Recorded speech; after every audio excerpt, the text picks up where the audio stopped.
Ah yes, the wonderful period of time called the French Revolution.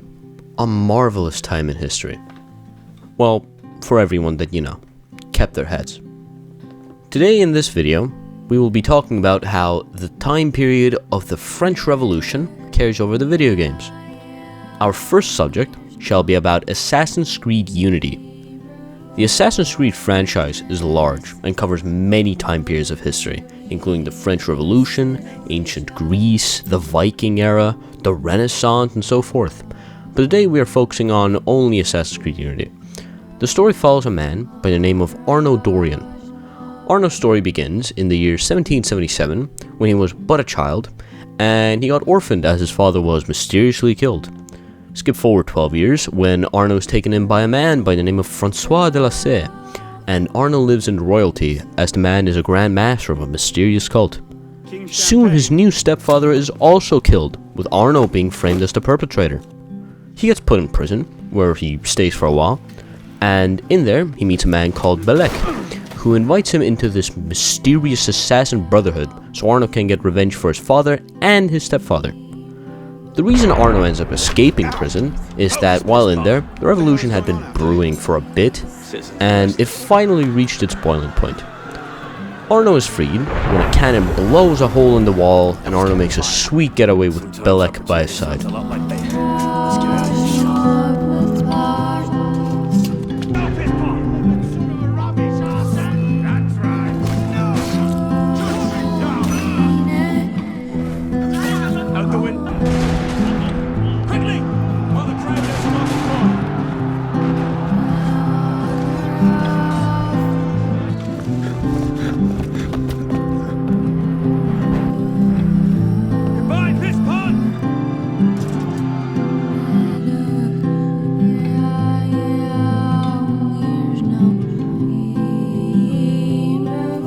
Arnaud goes with Belek, and he gets made into a proper assassin, and the following game pursues Arnaud as he dismantles the cult-like organization that killed his parents, killing anyone that gets in his way.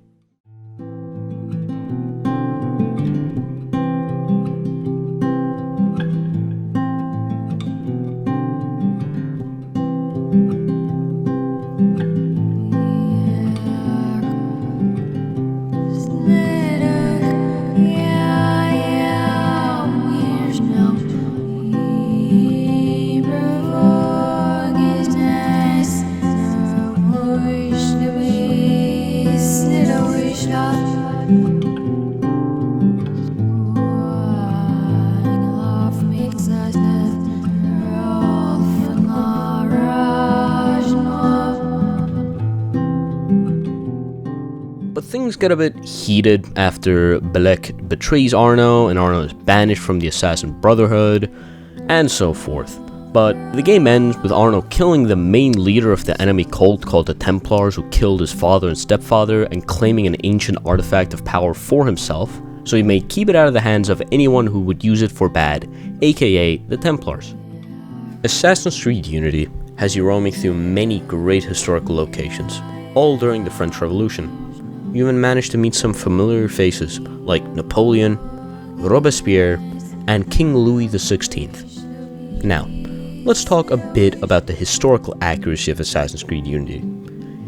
It gets a lot of its history correct, like Napoleon's status as a big part in the war effort of France, and how King Louis XVI was executed by guillotine due to his sheer stupidity, and all of Robespierre's fame and creations that you can find and read in-game. All the parts about the population of the revolution was also correct, the streets being filled with chaos and riots, extremists roaming the streets, the palaces being looted, and so. But that is to say that the history is not completely accurate. Of course, the glaring one being that there wasn't an actual plot of a cult of assassins fighting Templars for control, power, and ancient artifacts, as far as we know. Also, Robespierre died by gunshot in the game, while in history was also executed by guillotine on a completely different date, reason, and not by assassins. There are a couple other mismatches, but it's mostly pretty accurate. It's a solid story game, and I would suggest playing this first if you're looking for anything to do with the French Revolution in video games. But let's move on to another game about the French Revolution, Total War Warhammer 2. Now, this game has most likely the least to do with the French Revolution in our list of games, but as the market for games around that time period is so small, and this game still has a good amount of things to do with the French Revolution, it's still worth noting. Warhammer is a strategy game where you control a faction or nation and you attempt to stomp out other factions and be the last one ruling the entire plot of land that the game takes place on. Now, in the game, you get to rule a faction under the name of Bretonia. It's a faction of French people dealing with the revolution while also trying to conquer everything. This puts an interesting twist on the game as you have to control your armies while dealing with revolts across your mighty nation. You also get to relive many popular battles of history, but this time you get to control the armies. You can fight Germans who belong to the faction known as the Empire and take part in great battles like the Battle of Waterloo, the Siege of Alexandria, and a couple others. You can even deal with the France's rat problem.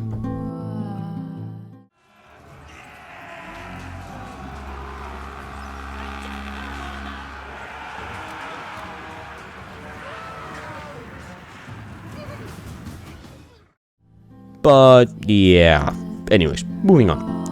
This to say though, is where the realism kinda runs out. The game still takes place in a highly fantasy-based world where magic and alien races run wild.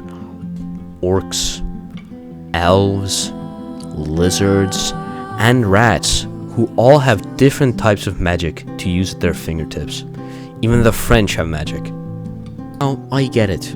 Not everyone wants to fight magic lizards and orcs. So, for those people, you have Total War Napoleon, a very realistic version of Total War Warhammer 2. This game is older, but also way more realistic in compensation. The game talks about Napoleon and his many journeys, and the game takes place, well, as you could have guessed, during the French Revolution, and some of the later game even takes place after the revolution had ended. It plays pretty much exactly as Warhammer 2, but it's more grounded in reality.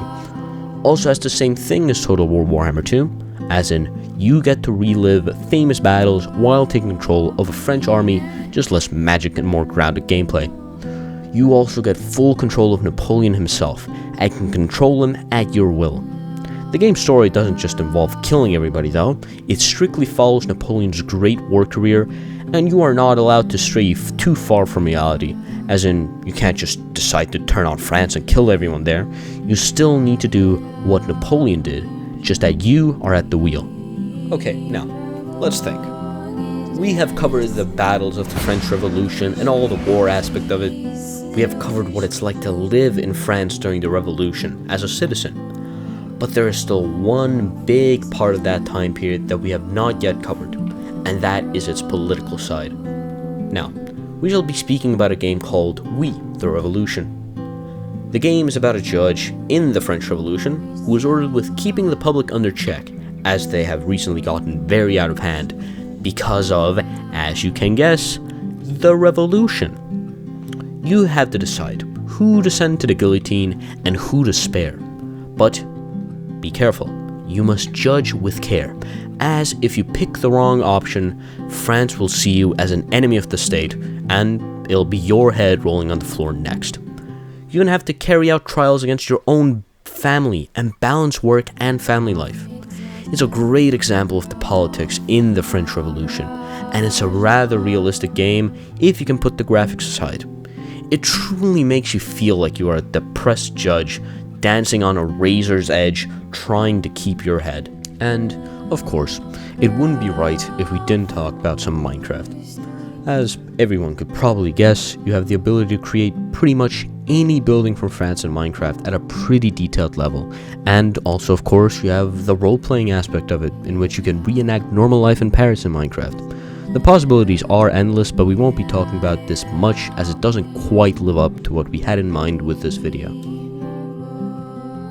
The French Revolution is one of the most known and researched time era in history.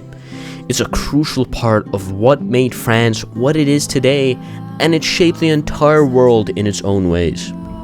Does it translate to games? Well, I'd say the games that we have are pretty good and realistic, but I'd personally say there's a bit of a lack for them, and it could be explored way deeper. I'd love games that would talk more about the history of the French Revolution and, to be exact, the politics back then, or even to be able to play as some of the political figures back then, like Voltaire, and learn about all his life philosophies. But the games that we do have are great and worth looking into if you wish to experience more of the French Revolution in a video game aspect. That's it for this video. See you next time.